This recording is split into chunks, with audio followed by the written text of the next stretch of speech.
கண்களை மூடி பக்தியோடு நாம் செபிப்போமாக.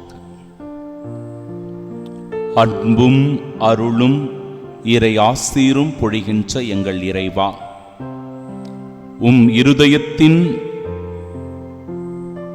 அன்பு எங்களை நிரப்புவதாக. உமது திரு இருதயத்தின் இரக்கம் எங்களை ஆட்கொள்வதாக.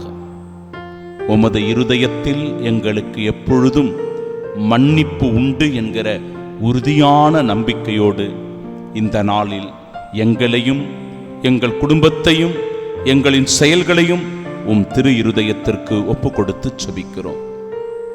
ஆண்டவரே, இந்த நாளில் அடியெடுத்து வைக்கும் நாங்கள் உம்முடைய திருவுளத்திற்கு ஏற்ப வரம் தாரும். மனிதர்களாகிய நாங்கள் பலவீனமானவர்கள் ஆண்டவரே. பலவீனத்தினாலேயே தவறுகள் செய்கிறோம், குற்றங்கள் புரிகிறோம், பாவ செயல்களை செய்கிறோம், பாவ குழியில் விழுந்து தத்தளிக்கின்றோம் ஆண்டவரே. ஆனாலும் நம்பிக்கை என்கிற உமது அன்பு கரம் எங்களை தொடர்ந்து அந்த பாவ குழியிலிருந்து மீட்டெடுக்கிறது. தீமையிலிருந்து எங்களுக்கு விடுதலையை பெற்றுத் தருகிறது. குற்றங்களிலிருந்து எங்களை கழுவி தூய்மைப்படுத்துகிறது. ஆண்டவரே, எங்களிடத்தில் மனமாற்றத்தையும் மனம் திரும்புதலையும் நீர் விரும்புகின்றீர். பல சூழ்நிலைகளில் ஆண்டவரே நாங்கள் மனம் மாற மறுக்கிறோம், இறுகிய மனம் கொண்டவர்களாக இருக்கிறோம், கல் நெஞ்சம் படைத்தவர்களாக இருக்கிறோம். ஆண்டவரே, உம்மீது நம்பிக்கை இல்லாதவர்களாக மனம் போன போக்கிலே போகிறோம். இறைவா, எங்களை மன்னித்தருளும். நாங்கள் மீண்டும் உம்மிடம் திரும்பி வர, மனம் மாறி மன்னிப்பு கேட்க, எங்கள் பாவச் செயல்கள் எல்லாம் மறைய ஆண்டவரே உம்முடைய திருமுன்னிலையில் உம் சித்தப்படி வாழ்ந்து உமது திருவுளத்தை நிறைவேற்றுகிற அன்பு மகனாக மகளாக வாழச் செய்தருளும். இறை வார்த்தைக்கு நாங்கள் கீழ்ப்படிந்து நடக்கவும், உமது உடன்படிக்கையில் என்றென்றும் நிலைத்திருக்கவும் ஆண்டவரே உம் சித்தப்படி எங்களுடைய வாழ்க்கை பயணத்தை நாங்கள் தொடரவும் உம் அருள் துணையை வேண்டி இந்நாளில் சிறப்பாய் உம் தூய இருதயத்திற்கு எங்களை ஒப்பு கொடுத்து செபிக்கிறோம் எங்கள் நல்ல பிதாவே, ஆமீன். ஐயா, நீர் விரும்பினால் எனது நோயை நீக்க உம்மால் முடியும். நம் ஆண்டவராகிய இயேசு கிறிஸ்துவின் அன்பும் அருளும் அமைதியும் மகிழ்ச்சியும் உங்கள் அனைவரோடும் இருப்பதாக. அன்பிற்கு பிரியமுள்ள சகோதர சகோதரிகளே, ஒரு தொழுநோயாளர் ஆண்டவர் இயேசுவிடத்தில் வந்து தன் நிலையை உணர்ந்து மிகுந்த துயரத்தோடு தன்னை ஆண்டவரிடத்தில் ஒப்புக் கொடுக்கிறார். அவர் மீது கொண்ட முழுமையான நம்பிக்கையை இந்த தொழுநோயாளர் வெளிப்படுத்துகிறார். ஐயா, நீர் விரும்பினால் எனது நோயை நீக்க உம்மால் முடியும். இன்றைக்கு பலவிதமான நோய் நொடிகளோடு நாம் எல்லோரும் பாதிக்கப்பட்டிருக்கிறோம்.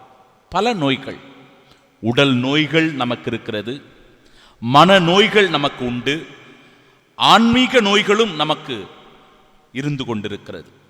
இப்படிப்பட்ட நோய்களிலிருந்து நாம் விடுதலை பெற வேண்டும்.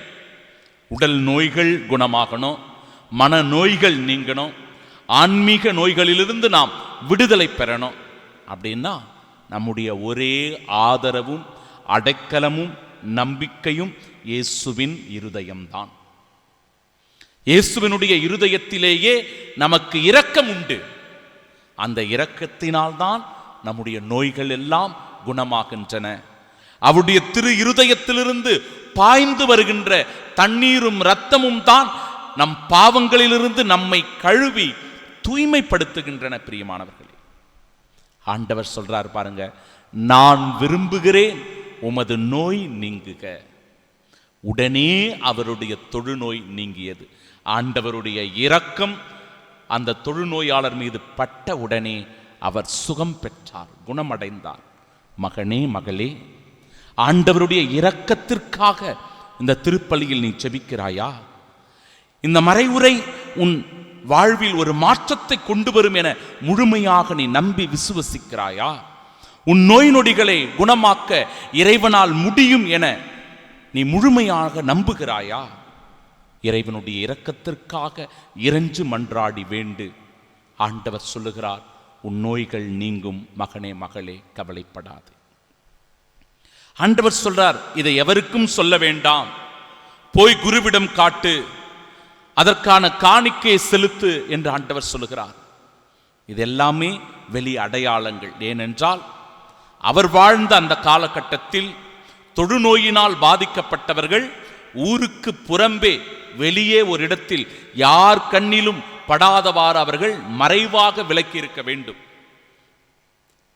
எவர் கண்ணிலாவது பட்டால் தீட்டு தீட்டு என்று அவர்கள் அறிக்கையிட வேண்டும். குருவிடம் போய் காட்டும் என்று ஆண்டவர் இயேசு சொல்லுவதற்கான காரணம், மீண்டும் நீ அந்த சமூகத்தோடு இணைந்து கொள்ளுகிறாய், பொதுமக்களோடு நீ இணைந்து கொள்ளுகிறாய். இனிமேல் நீ விலக்கப்பட்டவன் அல்ல, ஒதுக்கப்பட்டவன் அல்ல, ஓரம் கட்டப்பட்டவன் அல்ல, மாறாக இறை சமூகத்திற்குள் நீ ஒன்றாக இணைக்கப்பட்டவன் என்று அதனுடைய அர்த்தம். கடவுளுக்குரியதை கடவுளுக்கு செலுத்துவதின் அடையாளம்தான் அந்த காணிக்கை, நன்றியின் காணிக்கை. பிரியமானவர்களே, இன்றைய நாளினுடைய முதல் வாசகம் அருமையான ஒரு செய்தியை நமக்கு சொல்லுகிறது. செதேக்கியா மன்னனை பற்றி சொல்லுகிற இந்த இறைவார்த்தை பகுதி அவருடைய வாழ்க்கை வரலாற்றை அழகாக நாம் உணர்ந்து கொண்டு நம் வாழ்க்கையை நாம் எப்படி பக்குவப்படுத்தணும், இறைவனை நோக்கி நம் வாழ்க்கையை செலுத்த வேண்டும் என்பதை எடுத்து சொல்லுகிறது. செதேக்கியா அவருடைய புதல்வர்கள் எல்லாம் அவருடைய கண் முன்னிலையிலேயே கொல்லப்படுகிறார்கள். செதேக்கியாவினுடைய கண்கள் பிடுங்கப்படுகின்றன. அவர் விலங்கிலிடப்பட்டு பாபிலோனுக்கு இழுத்துச் செல்லப்படுகிறார். எருசலேமில் இருந்த எல்லாவற்றையும் இந்த பாபிலோனிய மன்னன் நெபுகத்நேசர் தீக்கிரையாக்குகின்றார். பெரிய வீடுகள் எல்லாம் தீயிலிட்டு பொசுக்கப்படுகின்றன. எருசலேமினுடைய மதில்கள் எல்லாம் தகர்க்கப்படுகின்றன. மக்கள் அனைவரும் நாடு கடத்தப்படுகிறார்கள். பாருங்க, எவ்வளவு பெரிய டிசாஸ்டர் அந்த இடத்துல நடக்குது, எவ்வளவு பெரிய அழிவு அந்த இடத்திற்கு நேரிடுகிறது. செதேக்கியா மன்னன் வாழ்ந்த அந்த காலகட்டத்தில் அவனுடைய அந்த நாட்டில் இவ்வளவு பெரிய அழிவு. அவனே நாடு கடத்தப்படுகிறான், அவனுடைய கண்கள் பிடுங்கப்படுகின்றன, அவனுடைய பிள்ளைகள் எல்லாம் கொல்லப்படுகிறார்கள், மக்கள் எல்லோரும் ஒரு மிக பெரும் ஒரு அழிவை சந்திக்கிறார்கள். அந்த நாடே அழிந்து போகக்கூடிய நிலைமை வருது. ஏன்? ரொம்ப முக்கியமானது, ஏன் இந்த அழிவு, எதற்காக இந்த நிலை செதேக்கியா மன்னனுக்கு வந்தது? இந்த கேள்வி நம்ம கேட்கணும். சில நேரங்களில் நம்முடைய வாழ்க்கையில துன்பம் இருக்கும், நோய் நொடிகள் வந்திருக்கும், பிரச்சனைகளை நாம் அனுபவிப்போம், கஷ்டங்கள்ல நாம் இருப்போம் இல்லையா? ஏன் எனக்கு இந்த கஷ்டம், எதனால இந்த பிரச்சனை வந்தது, எதனால இந்த நோயில நான் பாதிக்கப்பட்டிருக்கிறேன், என்ன காரணமாக இருக்கும் அப்படின்னு அந்த காரணத்தை யோசிக்கணும். செதேக்கியா மன்னனுடைய இந்த நிலைமைக்கான காரணம் என்ன என்று விவிலியத்தில் நாம் ஆய்வு செய்து பார்க்கும்போது 3 மிக முக்கியமான காரணங்கள் வெளிப்படுகின்றன. முதல் காரணம், 2 குறிப்பேடு புத்தகம் 36வது அதிகாரம் 12 முதல் 13 வரை உள்ள இறை வார்த்தைகளை வாசிக்கும் போது, செதேக்கியா மன்னன் இறை வார்த்தைக்கு கீழ்ப்படியவில்லை. அதான் அவனுடைய முதல் தவறு. இறை வார்த்தைக்கு அவன் கீழ்ப்படியல, ஆண்டவருடைய பார்வையில் தீயது செய்தான். இறைவாக்கினர் எரேமியாவின் முன் அவன் தாட்சியோடு நடந்து கொள்ளவில்லை, கலகம் செய்தான். ஆண்டவரை பின்பற்றாமல் இருமாப்புடன் இருந்தான். தனது இதயத்தை அவன் கடினப்படுத்திக் கொண்டான் என்று இந்த இறைவார்த்தை பகுதி நமக்கு விளக்குகிறது. இப்ப இறைவார்த்தைக்கு கீழ்ப்படியாததனால எவ்வளவு பெரிய அழிவை அவன் சந்திக்க வேண்டியிருந்தது. 2வது காரணம், தன் உடன்படிக்கையை அவன் மீறுகிறான். ஒரு உடன்படிக்கையை மேற்கொள்றான், அந்த உடன்படிக்கையிலிருந்து அவன் மீறுவது. எசேக்கியேல் புத்தகம் 17வது அதிகாரம் 19வது இறைவார்த்தை, வாழும் என்மேல் ஆணை, எனக்கு அளித்திருந்த வாக்குறுதியை அவர் புறக்கணித்ததையும் என் உடன்படிக்கையை முறித்ததையும் அவன் தலைமேலேயே சுமத்துவேன் என்கிறார் ஆண்டவர். இப்போ ஒரு உடன்படிக்கையை மேற்கொண்டால் அந்த உடன்படிக்கையில் இணைந்திருக்க வேண்டும், அந்த உடன்படிக்கையை மதிக்கணும், அந்த உடன்படிக்கைக்கு கீழ்ப்படிந்து நடக்கணும். இப்ப திருமணம் என்பது ஒரு உடன்படிக்கை, கவனன்ட் இல்லையா?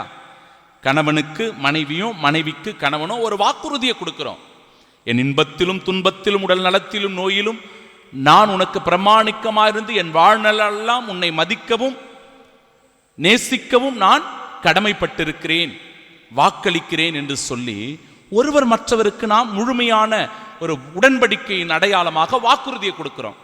அப்ப அந்த வாக்குறுதியை மீறும் போது, தவறி நடந்து கொள்ளும் போது, தீய பழக்க வழக்கங்களுக்கு அடிமையாகும் போது அந்த வாக்குறுதியை நாம மீறுறோம் இல்லையா, அந்த உடன்படிக்கையை நாம முறித்து கொள்றோம் இல்லையா, அந்த ஒரு சூழ்நிலையை இந்த அரசன் செய்கிறான். அது ஒரு தவறு. பிறகு மூன்றாவது காரணம், எரேமியா புத்தகம் 38வது அதிகாரம் 20வது இறை வார்த்தையில் எரேமியா இவ்வாறு குறிப்பிடுகிறார்: நீ சரணடைந்தால் நீயும் எருசலேமும் பிழைக்கும், இல்லை என்றால் நகரம் எரிக்கப்படும், நீ தப்ப மாட்டாய். ஆண்டவரின் வாக்கு அது உமக்கு நலமாயிருக்கும், நீரும் உயிர் பிழைப்பீர். அதாவது ஆண்டவர் என்ன சொல்லுகிறார் என்றால், இந்த எரேமியா இறைவாக்கினர் அந்த அரசனுக்கு ஒரு கட்டளையை பிறப்பிக்கிறார். என்ன கட்டளை? நீ போய் சரணடை.